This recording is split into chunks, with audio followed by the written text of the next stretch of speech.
Olá, muito boa noite. Sejam muito bem-vindos a mais um encontro do Grupo de Estudos de Direito Sistémico. Estamos aqui reunidos mais esta terça-feira para dar continuidade à leitura desta obra, Saúde, um novo olhar, um livro do Dr. Renato Bertati. Hoje a leitora vai ser a Helena Júlia, muito obrigada, Helena, e estamos sob a orientação também do nosso querido René Schubert. Muito obrigada, René, por todos nós. Recordo que este encontro é gravado e disponibilizado mais tarde no canal do YouTube da Milton Plácido da Rosa. René, passo agora para você, por favor. Obrigado, Manuela. Obrigado a todos os presentes. A gente vai fazer a leitura, em alguns momentos algumas pausas. Quem quiser fazer pergunta pode fazer aí no chat, ou a gente vai abrir para as perguntas serem feitas por vocês. E lembrando que todos esses vídeos estão sendo salvos lá no YouTube, onde vocês também podem colocar suas dúvidas, né, na página da Milton Plácido da Rosa.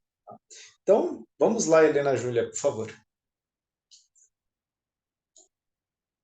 Livre-arbítrio.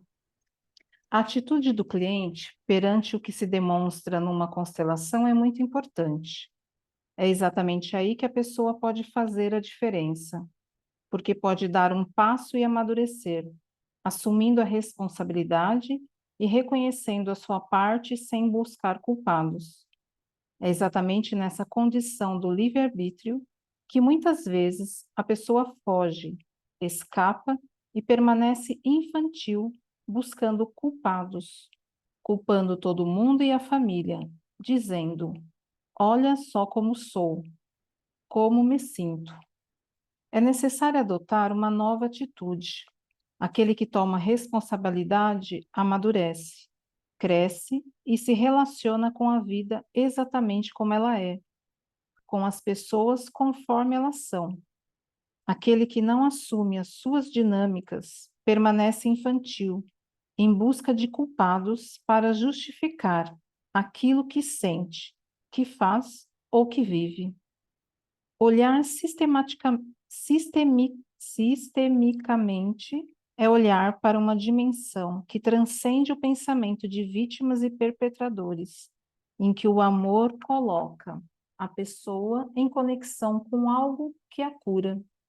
Não importa se é rica ou pobre, estamos falando de algo que movimenta a alma da pessoa em direção a algo muito maior, que permite a ela se curar, não só no sentido de sair da pobreza da família e se tornar alguém bem-sucedido, mas de fazer algo que ela ame. Se ela ama, vai fazer sucesso, porque será original com aquilo e sairá da pobreza. A pessoa pode vir de uma família maravilhosa, ter formação na FGV, em Harvard, mas se ela se colocar como vítima, será um fracasso. Tenho muitos clientes assim. O que determina o sucesso de uma pessoa são duas atitudes. Primeiro, não ser vítima. Segundo, estar envolvida com algo maior, algo que a tome, que ela viva com amor. Isso é o que liberta o ser humano, e não os políticos que não libertam ninguém. Os políticos têm o poder de promover melhorias na sociedade, mas não têm o poder de libertar o povo da mediocridade. Da mediocridade, a pessoa tem de sair com consciência. Ela precisa se dedicar a algo que goste. Pode ser fazer coxinha e sair do papel de vítima. Isso movimenta a sociedade. A isso eu chamo de missão espiritual. É acerca disso que o dinheiro está a serviço. Temos milhões de exemplos de pessoas que vieram de lugares pobres e viveram algo com amor e são um sucesso. São pessoas que mudaram. São os maiores empresários do mundo. Geralmente, vêm de universos assim, paupérrimos, miseráveis, sem oportunidades. Meu pai era semi-analfabeto, ficou milionário, era um sucesso. Ele não tinha oportunidade nenhuma, trabalhava e era alguém que amava o que fazia.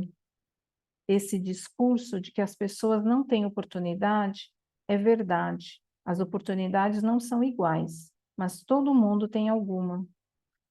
E ou a pessoa toma essa oportunidade com amor e sai da lama da vida, ou sempre permanece vítima, na miséria, se queixando dos políticos e da sociedade, sem fazer a sua parte. É um ponto nevrálgico que envolve questões sociais. Não importa se a pessoa teve ou não oportunidades, é a atitude como vítima ou a falta dela que fará a diferença para o sucesso. Só um instantinho, Helena. Eu só quero apontar um trecho aqui, né, que o professor Renato fala bastante dessa postura do facilitador de constelações familiares, que é uma postura importante, né, que estamos debatendo agora junto ao Instituto Brasileiro de Consteladores Familiares, e outros locais, o ABC Sistemas, tal, que essa postura sem o certo e errado, sem a moral. Então ele fala, olhar sistemicamente é olhar para uma dimensão que transcende o pensamento de vítimas e perpetradores, ou seja, do bom e do mal, né?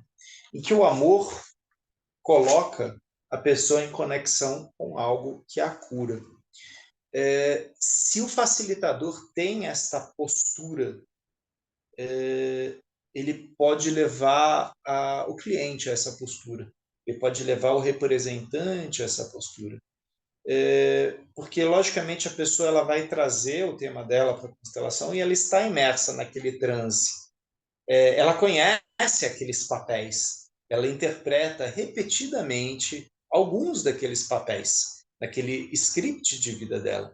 E aí, de repente, numa constelação familiar, o facilitador não julga, ele não procura separar o joio do trigo, o bom do mal, o certo do errado. Mas ele fala, olha, aqui tem essa dinâmica. E é incrível como nessa dinâmica essas pessoas estão conectadas. Não só o bom, não só o ruim, mas ambos. E é interessante que é esse o estalo que de repente dá no cliente. Ou é isso que muitas vezes na psicanálise a gente chama da escuta, né? E recentemente eu estava relendo um texto do teólogo e psicanalista Rubem Alves, que ele falava, né? Eu vejo nos jornais, nas revistas, muitas pessoas oferecendo curso de oratória. Que bom, né? Falar é muito bom. Só que eu vejo poucas pessoas oferecendo curso de escutatório. E como é que eu vou poder me comunicar com o outro se eu não escuto? E a gente percebe isso. Escutar é, inclusive, sem esse juízo de moral, de certo e errado, de melhor ou de pior. Eu escuto o que aquela pessoa traz. E na hora que ela percebe que ela está sendo escutada, que ela está sendo vista, ela se escuta, ela se vê. Sai daqueles papéis já viciados, repetidos. É interessante nessa parte, inclusive, que ele está já introduzindo no próximo capítulo, né, da questão do sucesso, questão do dinheiro, essa questão da vítima, né? Vítimas não querem a solução, vítimas procuram cúmplices, como dizia Bert Hellinger, né? Então elas querem uma plateia, elas querem pessoas que participem do crime dela, né? Dos crimes que foram cometidos contra ela, e muitas vezes se colocam numa posição infantilizada, uma posição de eu não tenho poder, eu não posso fazer nada. E aí, talvez, essa parte mais final, que o professor Renato coloca, eu não tenho oportunidades. Né? Sim, sabemos que algumas pessoas têm muitas oportunidades e outras poucas. E nós já vimos muitas pessoas que com pouquíssimo fizeram muito. Né? E isso talvez tenha a ver com o fato de E aí eu me remeto a João Garriga com as moedas, independente de eu ter ganhado ouro dos meus pais, prata, bronze, ou latão, ou madeira, ou lama, eu transformo aquilo na minha bênção. Agora, se eu parar para ficar julgando o que eu recebi dos meus pais, porque na casa da Helena Júlia é melhor, porque lá em Portugal, com Manuela, com certeza é muito melhor que o Brasil. Se eu ficar nesse discurso, eu não vou olhar a oportunidade que está ao meu alcance. Eu sempre vou estar olhando fora. Sempre vou estar olhando para certo e errado, sempre vou estar julgando. E assim, sim, as oportunidades me escapam pelas mãos. Mas foi só uma parada para apontar essa questão que o professor Renato falou. Alguém gostaria de fazer alguma colocação ou a Helena segue em frente? Helena, vamos lá. Você segue em frente com a colocação. Eu cheguei já. É interessante porque durante a minha ausência, né, na minha viagem, também se fala de constelação, mesmo sem a pessoa saber que eu estava falando de constelação. Para mim, trouxe um pouquinho de paz quando eu li essa última frase aí que ele fala das oportunidades, né? Porque eu associo com a boa e a má consciência. Então, para mim, ainda é um pouco pesada essa má consciência de eu me destacar entre os meus familiares, né? E, assim, eu não sei se isso um dia vai ficar mais leve, porque, sei lá, de um 100%, vamos dizer assim, que é 0,01, entendeu? Então, agora ouvindo isso, né, que lendo que ele falou de que as oportunidades, por mais mínima que seja, a pessoa tem que tomar isso, essa oportunidade, então ai, dá um pouquinho mais de paz. Sim. Eu ando visitando a má consciência bastante. Tem uma frase que agora eu não lembro de qual pensador, que é não tema a tua grandeza. E se a gente fizer uma relação disso com as constelações, mesmo com a psicanálise, se você é grande, se você se permite ser grande, e às vezes você até se pergunta, se eu for grande, quem vai ficar chateado? Quem vai ficar magoado? Quem não vai gostar, né, de eu ser grande? Você só é grande porque você conseguiu tomar aquilo que lhe foi dado, por pai, por mãe, pela família, por mais paupérrima, por mais que ela não tivesse condições, você conseguiu tomar aquilo e transformar aquilo. Essa grandeza não é só tua, é deles. Só que na hora que você brilha, você dá a oportunidade deles olharem e falarem: ah, não foi em vão, que é uma frase que a gente usa nas constelações. Teu sacrifício não foi em vão. Eu vou fazer algo. Né? Então, essa é uma frase que sai daquela lealdade cega, né? Que, se minha irmã não tem essas condições, o que eu teria? Né? Não posso. Né? É diferente. Não, eu vou aproveitar isso, porque isso é uma oportunidade para mim, para o meu pai, para minha mãe, para o meu avô, para minha avó, para aqueles que se sacrificaram para vir aqui para o Brasil, para aqueles que foram sacrificados nesse território, né, pensando, tipo, vai ser diferente para o meu filho, para o meu neto, para o meu bisneto. Então, é um atravessamento, sim, né, de pai e mãe, esse assumir a grandeza, mas ele pode ser com honra. Na hora que eu falo essa grandeza, é aquela frase lá do Big Brother, né, da menina que fala, eu sou você, mãe.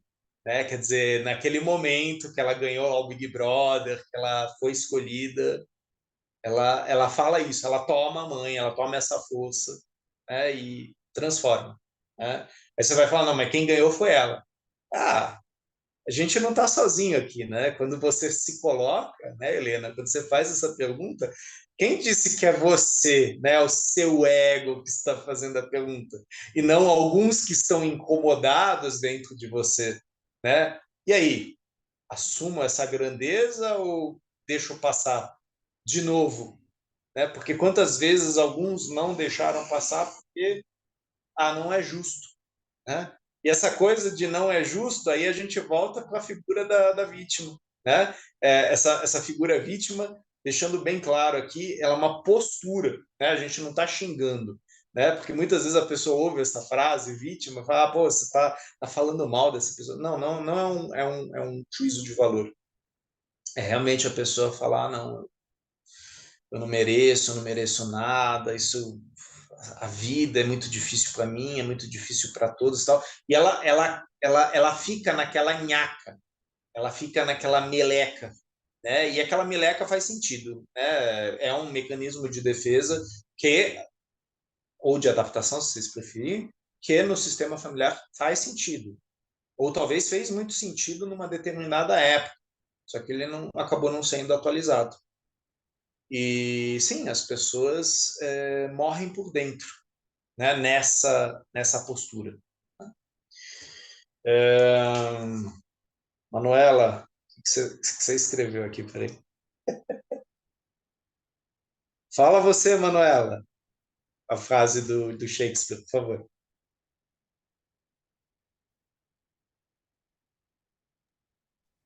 Suponho que seja esta a frase a que você se referia. E diz o seguinte: não tenham medo da grandeza. Alguns nascem grandes, alguns conseguem a grandeza e outros têm a grandeza imposta a eles. Não era essa frase, mas eu adorei ela. Obrigado, Manuela. Ok. Eu acho que essa coisa da grandeza, do sucesso, ocupa pensadores por alguns séculos, viu, Manuela? Sim. E talvez até seja bíblico, né? Se a gente pensar, né? Quantas metáforas, quantas parábolas Hellinger traz, né? Do Velho Testamento, do Novo Testamento, e a gente está falando aí de milênios, né? Muitos séculos. Ou seja, sim, isso ocupava as pessoas e sim, eram relações familiares, relações traumáticas, relações de transe, de encapsulamento, né? Quando se atravessava, quando se fazia a travessia do filho pródigo, né? Que conseguia retornar ao lar e trazer o novo, ele era recebido de braços abertos. É uma postura, o filho pródigo é uma postura, né? E muitas vezes a pessoa fica presa, pô, mas que sacanagem, ele vendeu lá o rebanho do pai, tomou a grana do pai enquanto o pai era vivo, perdeu tudo na bebida, com más amizades, e volta e é bem recebido. A questão é a forma como ele volta, a postura, e o que ele agrega com essa postura. Não volta na postura vitimista, mas sim na postura daquele, ok, eu sei o que eu passei e eu reconheço o que eu fiz. Mas obrigado por trazer Shakespeare para cá. Aliás, para nós, facilitadores, estudantes das constelações familiares, Shakespeare é fantástico. Cada peça dele é uma constelação familiar, assim, daquelas bem difíceis, bem intensas, né? Eurico, por favor, depois a gente vai para a Mara. Só uma pequena, um pensamento, uma pequena reflexão, né? A gente está falando de vítima e eu sempre penso assim, toda vítima, ela sempre é fraca. Quando a gente se coloca nesse papel de vítima, ou alguém se coloca nesse papel de vítima, ela se conecta com esse enfraquecimento, né? Muito difícil a gente encontrar uma vítima fortalecida. Ela sempre vai ser fraca e sempre ela vai atrair novos ofensores para todas as dinâmicas de vida que ela vivencia. Sempre essa postura, ela se perpetua, né? E aí, sistemicamente falando, se aquilo não for resolvido, aquilo não for solucionado, essa postura não mudar, isso, como dizia o Herbert, né, passa para uma nova rodada, passa para uma nova geração e aquele papel vai acabar se repetindo. É muito interessante a gente A gente refletir, olhar um pouquinho sobre isso, se a gente, de repente, a gente está se colocando nesse papel mais enfraquecido, né? Ou se a gente tem que olhar para aquilo que é, do jeito que é, né? Da forma que é, e não se sentir essa vítima, né? Achar que todo mundo está contra mim, todo mundo está querendo me diminuir, me denegrir. Eu acho que isso só enfraquece, é só uma reflexão aí. Sim, sim. Você me falando me faz pensar naquela, se eu não me engano, é de Drummond de Andrade, a poesia é enorme, mas no final ela fala: a dor, a vida provê, o sofrimento é por tua conta. Né? Então a gente percebe, quer dizer, vai doer, quer dizer, a gente vai ser vitimado, né, muitas vezes. A questão é, a gente vai continuar nesse lugar depois do ocorrido, ou a gente sacode, né, a poeira e vai. Né? E a gente sabe, né, muitas vezes ser vitimado inclusive o processo do luto. Né? Eu tive um cliente que recentemente foi assaltado aqui em São Paulo de uma forma bastante violenta. Né? Ele ficou hospitalizado. E ele passou por todas as fases do luto, né? Negação, tristeza, raiva, barganha. Não, porque eu vou sair desse país. A violência, meu amigo, é um fator humano, né? Não é uma exclusividade tupiniquim, né? Logicamente que a gente pode fazer as reflexões que da violência presente na nossa sociedade brasileira, mas ele passou por tudo isso até que depois de 2 meses ele está fortalecido, está com foco e bora. No local onde ele foi assaltado, ele já passou algumas vezes. Ele olha para todos os lados e fala: estou meio paranoico. Ok, então existe aprendizado junto com a dor, mas ele não está naquela postura de: ai meu Deus, por que isso aconteceu? Então não dá para andar pela cidade de São Paulo, não dá para fazer nada nessa cidade, eu vou sofrer. Quer dizer, ele saiu desse lugar, mas ele precisou passar por momentos que foram de sofrimento, mas necessários, sim, para fazer uma travessia. Né? Então a gente não está aqui realmente, né, Eurico, malhando Judas.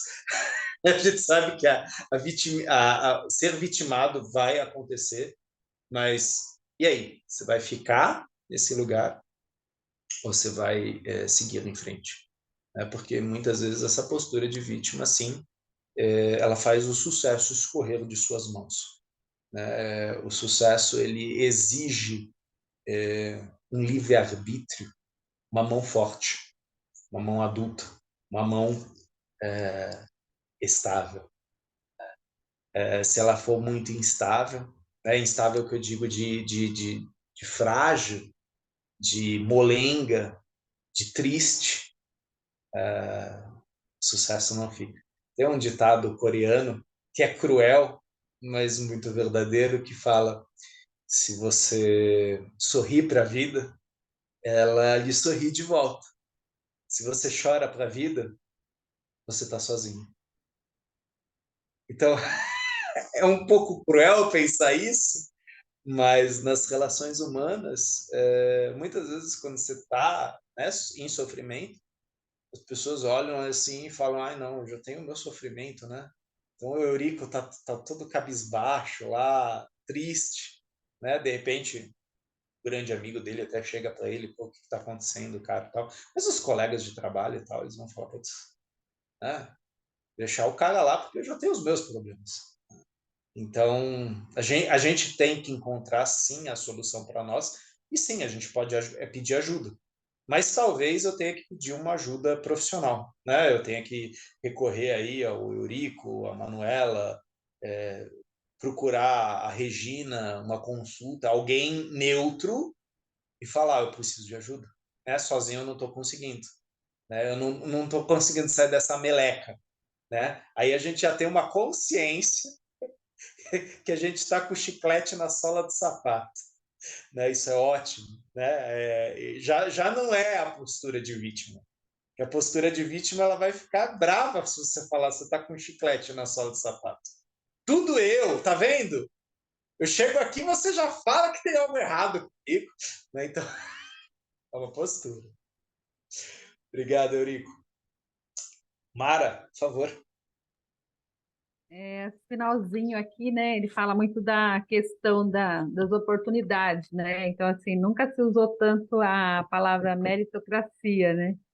Então, assim, isso faz a gente questionar também, né? Essa posição também, né? Lógico que nem todo mundo tem a mesma oportunidade. Eu trabalho já há 25 anos, né? Eu sou professora e, assim, eu percebo, assim, que muitos alunos, né? Vêm de uma família, assim, totalmente desestruturada, né? E ainda, mesmo assim, você vê o quanto que é um aluno bom, né? E, assim, a gente vê que realmente ele não está ficando nesse papel de vítima, né? Que ele teria todas as oportunidades para ser uma vítima, né? Mas ele vem mostrando já desde lá de pequeno que ele pode fazer diferente, né? Da família. Isso vem assim para fechar, né? Essa ideia do e a gente percebe também no atendimento o quanto que a pessoa que ela chega como vítima, a gente já não consegue às vezes ajudar tanto, né? A pessoa. E aí eu lembro que eu assisti um dia um vídeo, né, que estava tendo um congresso, e uma médica, ela falava que sempre, né, pedia para as pessoas, assim, olhar para a pessoa de uma forma diferente, né? Então, assim, tem a Dona Maria que está com o marido preso, o filho usuário, né? Mas você não falar assim, ah, coitada da Dona Maria. Olhar para ela e falar, como você é forte, né? Passando por tudo isso e está dando conta, né? Mostrar esse olhar diferenciado, né? Que ela não é a coitadinha. Olha como que você é forte, né? Então, isso faz toda a diferença quando alguém mostra para ela que se ela está dando conta de tudo isso, né, como que a pessoa é forte. Então, assim, muda esse olhar também do vítima, né, de ser vítima, né, é só um fato de uma fala diferente. E eu acho que isso faz toda a diferença quando a gente tem esse olhar. Era isso. Mara, você agora me faz pensar muito dentro da terapia sistêmica familiar. A gente tem todo o conceito, né, de bode expiatório. E você falou agora do alcoolismo, né, e realmente, perfeita a sua fala, né? Como é forte, né? A pessoa que consegue sustentar, que consegue manter, né, a família, apesar, né, da drogadição, apesar do álcool. E o Hellinger, ele traz isso da terapia sistêmica familiar, de quanto esse usuário ele é uma pessoa que tomou para si a dor do sistema familiar. É um lugar de sacrifício. Aí a gente está falando das lealdades invisíveis, né? Aí a gente teria que falar, inclusive, em psicogenealogia, né? Quer dizer, 3, 4, 5 gerações, né? Onde, de repente, o álcool vem como um expurgo. Logicamente que eu não posso dizer isso em todos os casos de alcoolismo ou de droga, né? Mas em muitos. E como é forte essa pessoa, né? Que perde muito, perde esposa, perde o respeito, né? Da comunidade, perde trabalho e não vou falar que ela não consegue largar o copo não serve de largar ela. O líquido precisa dela, né? O vício precisa daquela pessoa. E muitas vezes, e o Hellinger fala isso em alguns livros, inclusive em relação a doenças mentais graves, existe na família um acordo silencioso. Não vamos falar muito disso, porque por enquanto está na mão da Mara. Deixa lá com ela, né? Ninguém toca nisso. E assim, eu vou falar um palavrão agora. A Mara é a fudida da família, mas é melhor assim. Deixa ela lá, né? A gente não convida ela para as festinhas, porque ela vai dar BO, né? A gente mantém ela longe, de preferência, a gente enfia ela numa clínica no interior, bem longe, mas vai que eu começo a ter a mesma coisa que a Mara. Vai que é infeccioso. E assim, parece besta isso que eu estou falando, mas existe na família aquela coisa, eu sei que esse lugar que você está ocupando é um lugar muito difícil. Eu não conseguiria ocupá-lo. Então ocupa ele, mas ocupa sozinha. Não me pede ajuda. Você fala, nossa, que coisa cruel. É uma dinâmica oculta, né? E que está por trás dessa questão do bode expiatório. Alguém na família vai pagar os crimes dessa família. Só que a gente está falando de coisas que aconteceram há muito tempo. É um pecado, né? É uma coisa que está lá no sistema. E essas pessoas são muito fortes. São muitas vezes buscadoras. São pessoas que vão aparecer no nosso consultório, vão aparecer numa constelação familiar, e de repente elas, numa constelação familiar, elas falam, agora chega, basta, né? E para isso você tem que ter muita força, você tem que ser adulto. Você sai da criança, você sai da vítima e fala, ok, a minha cota eu paguei, né? E é preciso muita coragem também para fazer isso. Logicamente, se a gente tem essa postura de escuta, se a gente consegue ver o valor de todos os lugares, né, dentro do sistema, e saber que todos eles estão representando um lugar para o todo. Ninguém bebe porque eu bebo sozinho. Nós bebemos por pessoas, né? Às vezes para celebrar, às vezes para esquecer, às vezes para matar, né? Então são várias dinâmicas na toxicidade, no veneno, mas eu não faço isso sozinho. E o Hellinger, ele muitas vezes colocou isso, né? Por mais que eu faça um tema na constelação meu, individual, ele reverbera no coletivo. Sempre é no coletivo. Nunca sou só eu. Somos nós. Ou os nós que me habitam aqui, né? Não sei se eu fugi muito aí da questão que você colocou, mas... Obrigado pela sua colocação. Perfeito, obrigada. Ronaldo, por favor. É que esse exemplo que você deu do filho pródigo, no Evangelho dos Essênios, ele é contado de uma forma diferente, e o pai sempre socorre o filho, porque o filho se coloca como uma vítima para o pai. Ele gasta dinheiro e o pai vai e paga a dívida dele. Ele gasta dinheiro, se comporta como vítima, e o pai paga a dívida dele. Aí chega uma hora, o pai fala, se eu não cortar isso, ele vai continuar assim a vida inteira. Aí ele não paga mais a dívida. Aí o filho é obrigado a trabalhar por 7 anos para pagar a dívida. O filho trabalha até o 7º dia, onde ele está no limite das forças dele. Aí ele chega para o pai e fala, né, pai, né, eu não tenho mais condições, eu vou mudar, né? E o pai dele fala, tudo bem então, pai, paga a dívida. Ele, em pouco tempo, ele consegue duplicar o patrimônio do pai. Né? Ele vai e duplica o patrimônio do pai, e aí o pai transfere para ele todo o patrimônio para ele administrar. Né? Então, a visão, esse do Evangelho Essênio, ele mostra bem essa questão da pessoa se colocar como vítima e depois a pessoa se colocar, né, na posição dela. Né? Eu sou pequeno, você é o grande, então eu vou fazer o que você quer e eu vou cuidar das suas coisas com amor. Né? E ele cresce. Perfeito, perfeito. É muito interessante essas várias parábolas, essas várias versões. O Hellinger, ele traz no 100 centímetros de leveza uma parábola que, se eu não me engano, é do Velho Testamento, e aí ele traz uma outra versão, né? Ele traz a versão do filho que não volta para casa. O filho que fica como escravo, né? E fala, eu vou pagar aqui o que eu devo, vou casar com uma mulher que me é de direito e que eu mereço, e vou bancar a minha escolha, né?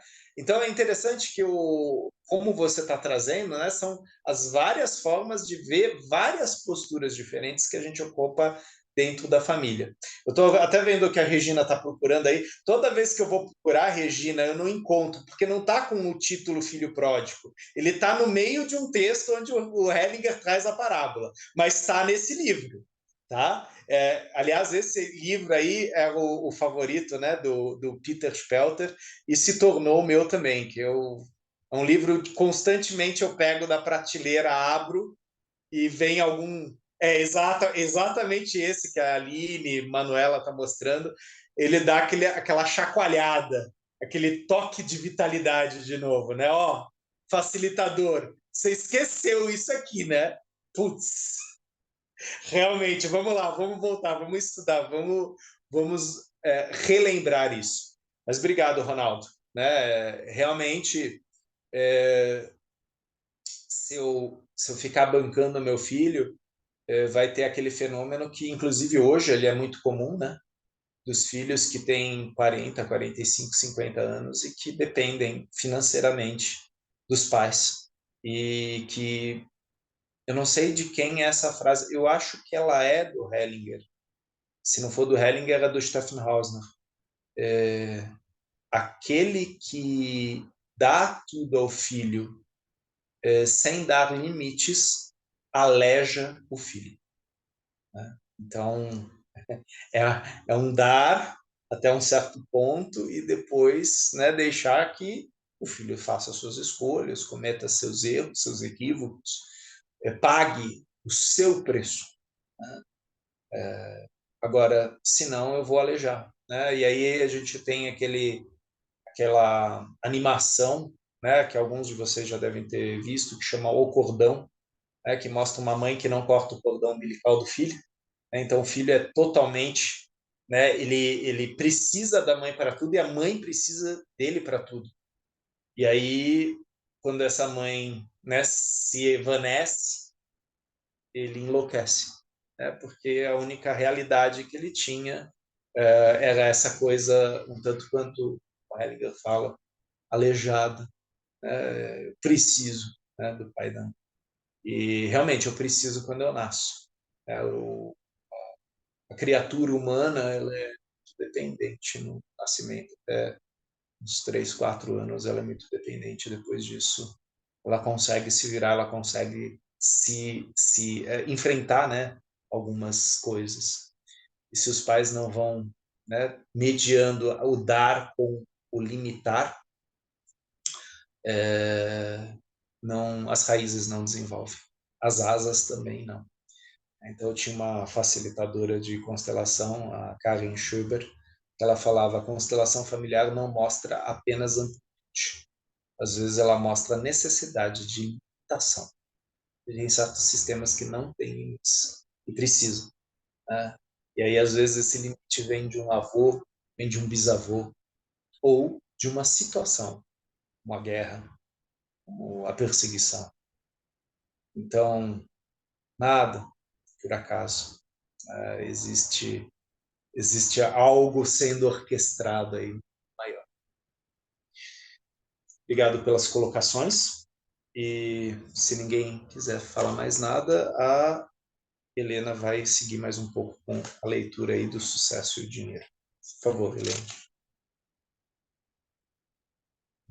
O sucesso e o dinheiro, uma bênção. Ter sucesso na vida, brilho, o que significa? Significa que muitas pessoas vão procurar você em virtude dos serviços que tem para oferecer. Isso é ter sucesso. Ter sucesso significa ter uma troca fluida, constante e próspera. Isso é sucesso. E com isso, claro, tem o dinheiro, que é algo maravilhoso. Mas para muitos é um problema. Muitos não se permitem ter sucesso. Muitas pessoas se sentem culpadas de ter sucesso, especialmente se são de famílias muito simples, com dificuldades. Ter sucesso é quase uma ofensa aos irmãos ou à família, que vivem em condição precária. Algumas vivem aprisionadas nas suas dinâmicas familiares, em que o dinheiro é visto como algo ruim, um pecado. Não é bom ter dinheiro. Nessa lógica, quem tem dinheiro não é uma família boa, ou tem algo errado nela. Pode acontecer ainda o fato de que muitas vezes a pessoa não se sente merecedora do sucesso. Nosso sucesso está intimamente ligado com a reconciliação com nossos pais. Enquanto não estivermos em paz com eles, não nos permitiremos ter sucesso. Muitas pessoas não conseguem ter dinheiro e ficar felizes de receber dinheiro fazendo um trabalho. sentem-se encabuladas e não têm coragem, por exemplo, de cobrar por um trabalho que realizam, a troca. Então, há pessoas que não gostam de dinheiro. Algumas consideram dinheiro uma coisa ruim. Isso é típico de um pensamento religioso do cristianismo, em que existe a orientação de voto de pobreza e de voto de sofrimento, que são vistos como elementos para a libertação. Esses são conceitos religiosos. Há, no entanto, religiões que não têm problema nenhum com o dinheiro. Não são piores do que outras, porque não têm problema com o dinheiro.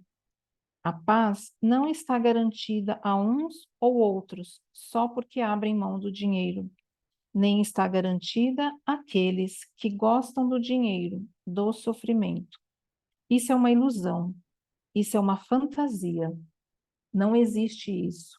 O dinheiro é bom, está na vida, a serviço da vida e é um reflexo do nosso sucesso.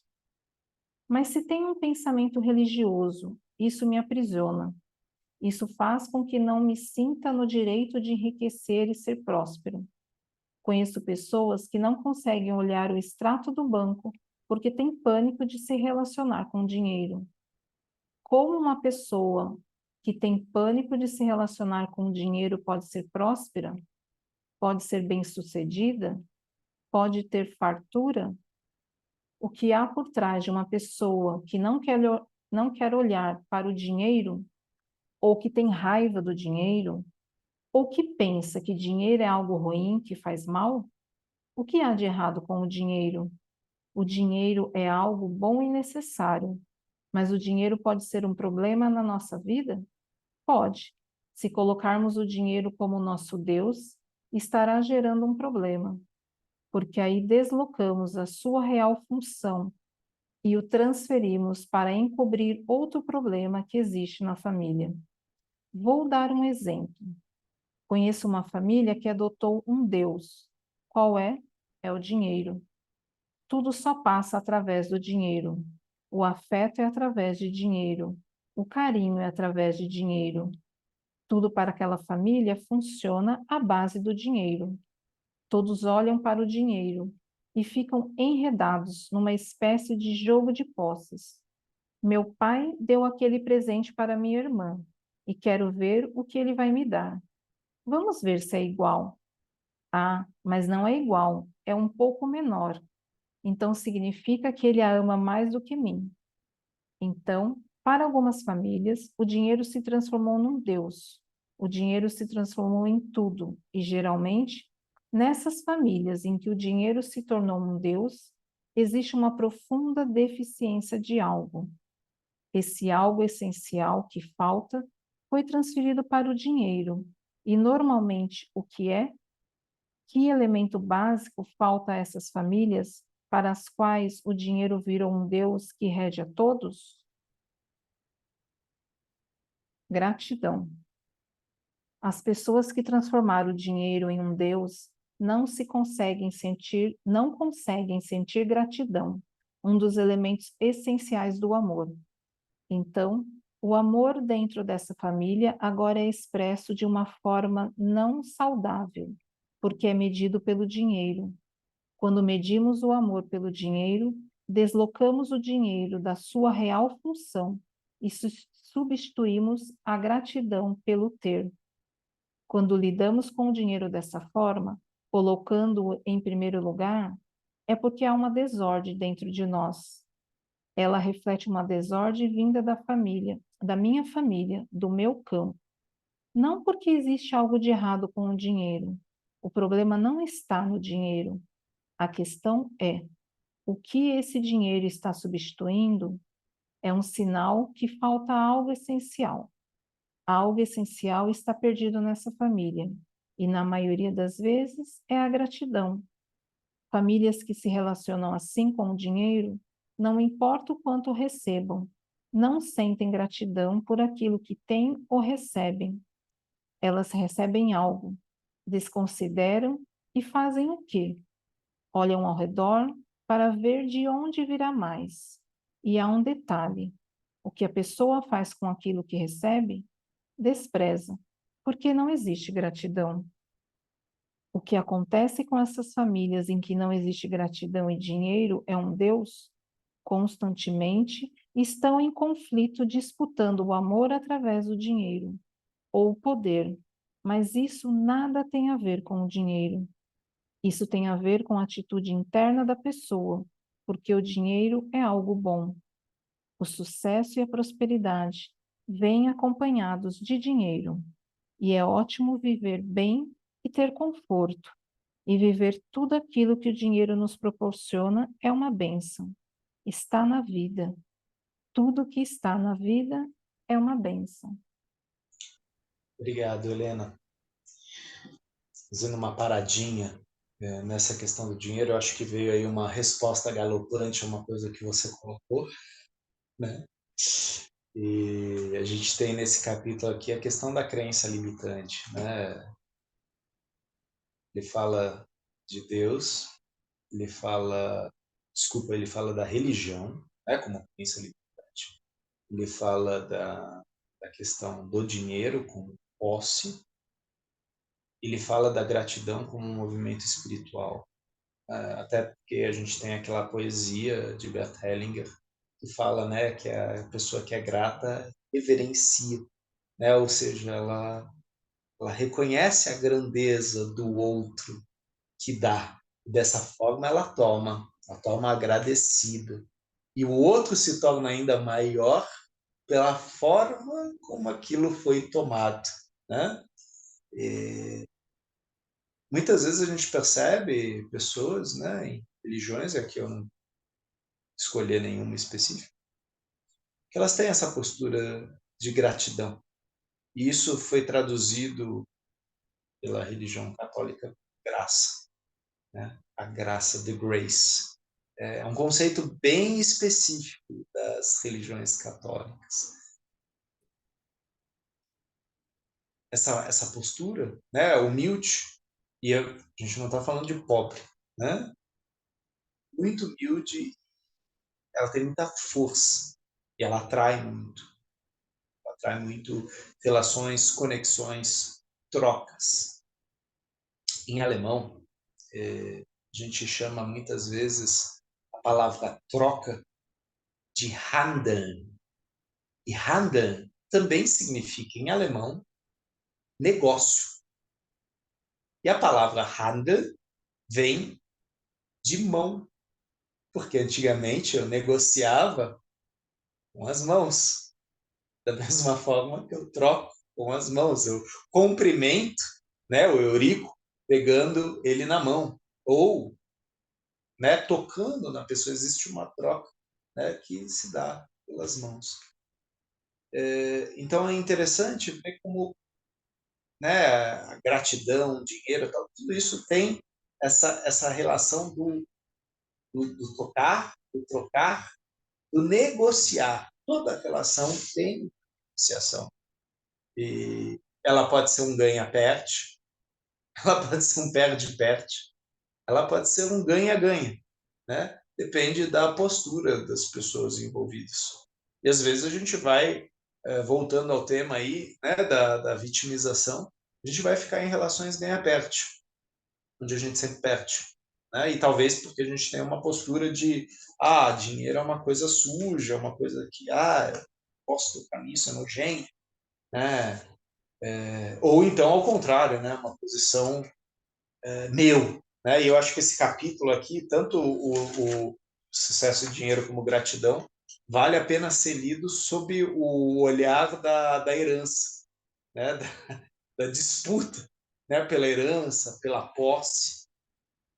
E recentemente eu li uma frase do atual sheik, né, de Abu Dhabi, e ele falou: meu avô, ele montava camelos.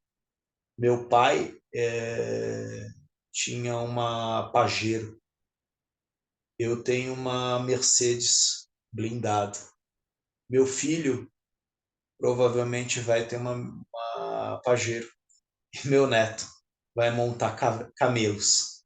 Né? Então ele fala da questão, né, de como o poder, né, depende também do que você faz, né? Da gratidão, da grandeza daquilo que você recebeu.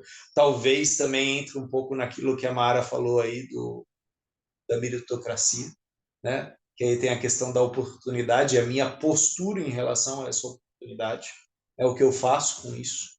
Aí a gente sabe das pessoas que fizeram muito de pouco, e de pessoas que têm muito e não fazem nada com esse muito que tem. Né? Então é interessante essas relações, e novamente o nosso olhar, que não é um olhar, a gente fala, não é um olhar de ação e reação, é um olhar sistêmico e transcende. Né? Quer dizer, de repente a Helena Júlia fala, não é o caso dela, mas de repente ela fala, olha, eu tenho muita dificuldade de ter dinheiro, de manter o dinheiro. E aí a gente pergunta, e aí, como que era para o seu pai e para sua mãe ter dinheiro? O que aconteceu, né, com o teu pai e tua mãe? A relação com posse. O que aconteceu com seus avós? Né? O que aconteceu com os bisavós? E aí, de repente, a gente descobre, né, como não é incomum aqui no Brasil, que a mãe foi comprada, que a avó foi laçada, né, que o dinheiro, na verdade, foi uma coisa que no sistema, na forma como foi usado, foi sujo, foi desleal, foi perverso. Né? Então, qual que é a relação das pessoas com o dinheiro, com a troca? Muitas vezes, quando a pessoa vem para o workshop e fala eu quero ter sucesso, a gente tem que se dedicar primeiro a entender o que é sucesso para aquela pessoa e o que é sucesso para aquele sistema. E talvez o sucesso daquela pessoa não seja o sucesso que todos vocês imaginam que seja. Aliás, aqui a gente tem 16 formas diferentes de olhar, pensar e sentir o sucesso, assim como o dinheiro. Né? Porque aqui, especificamente, nós somos 16 pessoas que não são da mesma família. Então, por isso, eu arrisco dizer que são 16 posições completamente diferentes. Né? Na lida com isso, no handeln com isso, na troca com isso, na negociação com isso. Mas é um capítulo muito interessante.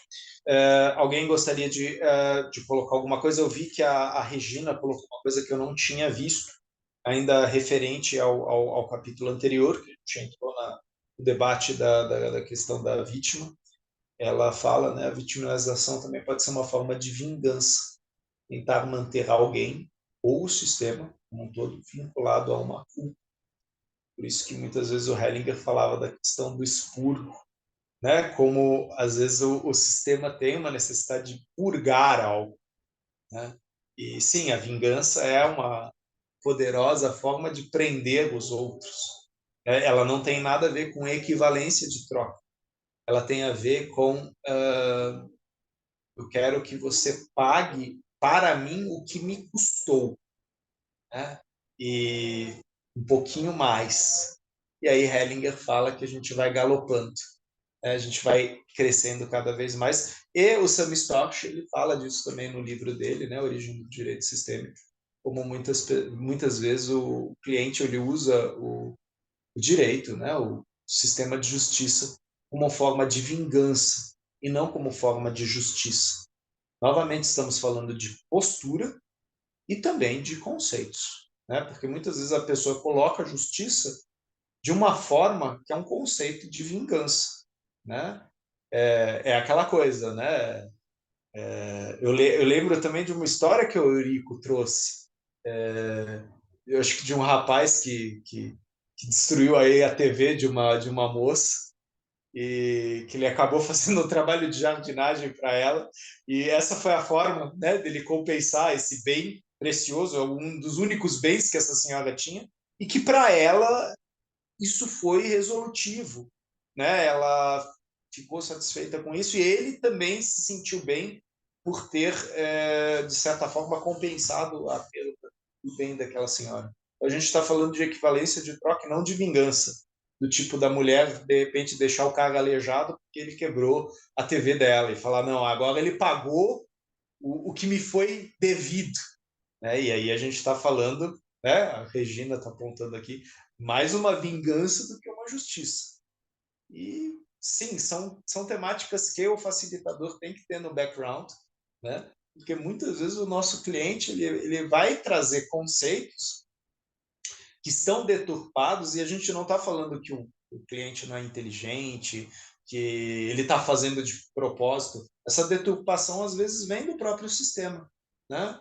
Que o sistema enxerga a vingança como justiça. E se a gente lembrar da cultura viking, a vingança na cultura viking ela era um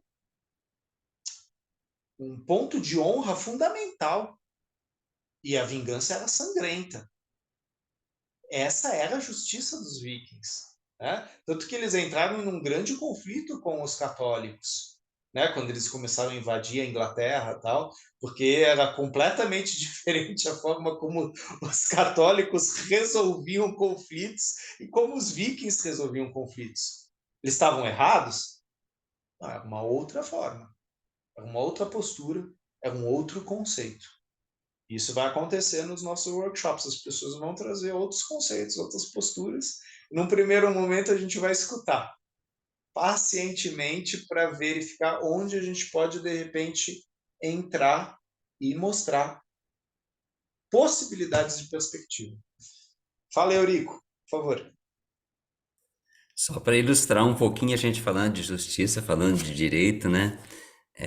O próprio nosso ordenamento a gente define dentro do direito como punitivo, retributivo, ou seja, esse retributivo ele fala em uma compensação, uma forma de compensar através de uma vingança, né?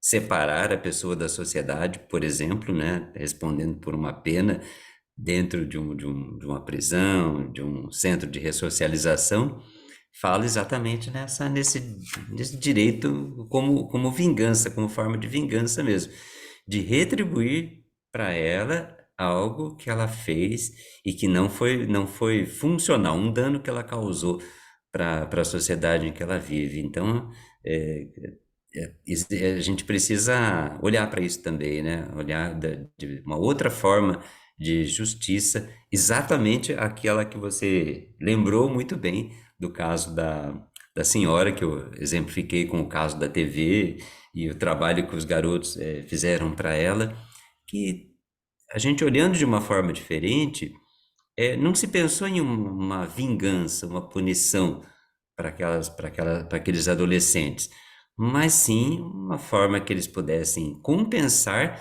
aquele dano que foi causado para ela e que também a gente entregou isso para que eles tomassem para eles esse protagonismo na decisão, sabe? Fossem protagonistas das próprias decisões, ou seja, devolve para as pessoas o poder delas decidirem como ela pode compensar e como ela pode se sentir recompensada por aquilo.